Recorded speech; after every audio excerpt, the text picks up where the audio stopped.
तलिया पिए में बेच देलकौ जेवर गहना साड़िया, जेवर गहना साड़िया, जेवर गहना साड़िया।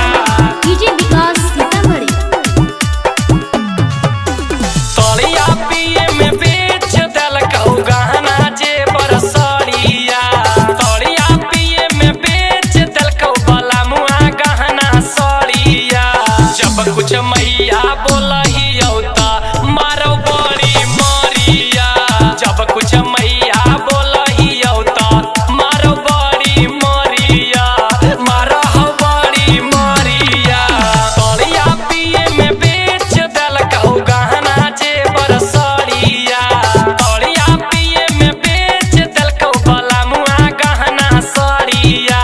जब कुछ मैया बोलही औता मारो बड़ी मारिया, जब कुछ मैया बोलही औता मारो बड़ी मारिया, जब कुछ मैया बोलही औता मारो बड़ी मारिया। Mix by Sajan studio Jhajha. मटिया कला सीतामढ़ी, मटिया कला सीतामढ़ी।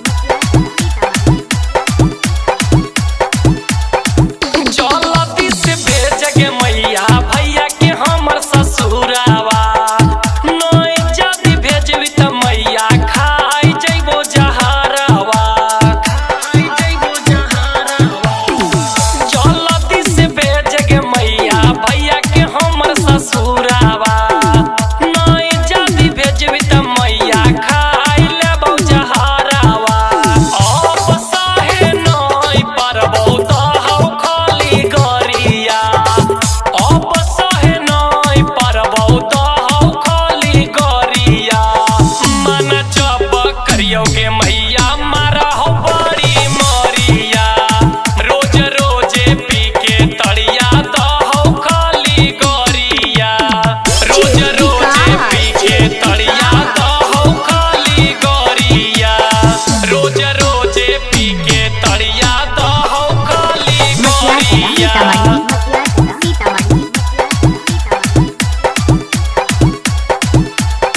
सोचल सपनवा हमर रही गेलै अधूरा, अब तो बता गे मैया कैसे होतै पूरा, कैसे होतै पूरा।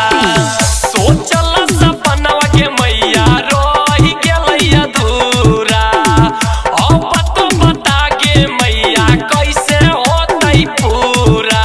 शादी करा के अगुआ कन्हैया चल गेलै झरिया, शादी करा के अगुआ टारजन चल गेलै झरिया। तड़िया पी के साजन बलमुआ मारो है बड़ी मारिया, तड़िया पी के साजन बलमुआ तो है बड़ी गरिया। साजन रिकॉर्डिंग स्टूडियो महापुर झाझा जमुई।